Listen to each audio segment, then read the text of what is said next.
Faced with the terror of September 11, 2001, Americans were shocked into a rare moment of oneness. Regardless of political affiliation or region, citizens came together to mourn the loss of thousands of men, women, and children. And in the aftermath, they managed to do what seemed impossible: unite their differences and stand as one people. America has always been marked by a strong sense of patriotism and camaraderie. Patriots came together to solve problems big and small, and our country was better for it.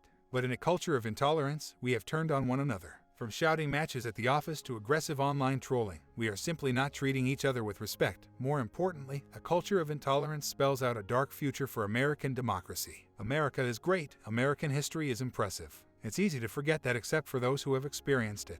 Right now, America is dealing with an abundance of issues, from the rise of socialism and cancel culture to the attack on freedom of speech and the Constitution itself. Americans are letting the America that everyone once knew and was accustomed to leave their very fingers. They are letting what the country stood for dissipate. American homes used to be a community hub. Children would run through the streets, playing games like kickball and tag with neighbors. Friendships were formed out of necessity, as houses were built closer together, making it easier for kids to run home safely. In addition to being close to your neighbors, there was a sense of community was fostered by knowing that you lived near people who could lend a hand in an emergency. The pillars of traditional American life, the home, the family, the neighborhood, have begun crumbling. Liberals and conservatives alike are opposed to most policies that built those pillars: a strong military, altruism, common sense, limited government.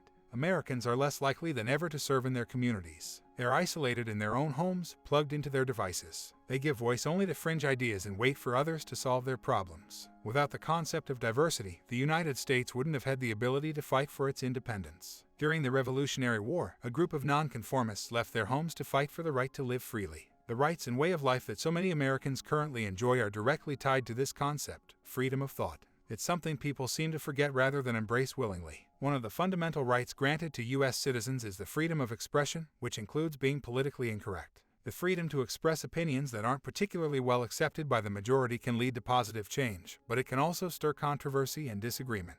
This isn't a bad thing. It's one of the reasons why progress occurs at an accelerated rate in the United States. While it is crucial to acknowledge life, liberty, and the pursuit of happiness in the Declaration of Independence, it's easy to forget that this happiness is not guaranteed. The pursuit of happiness is very different from the experience of happiness. Happiness is a goal that can never be reached, only pursued. The reality is that there is no place in society for everyone to be happy. Happiness is an individual goal and needs to be sought out. Humanity has every right to expect its citizens to work hard, be responsible, show compassion and empathy, and have appreciation for the virtues of self-reliance and integrity.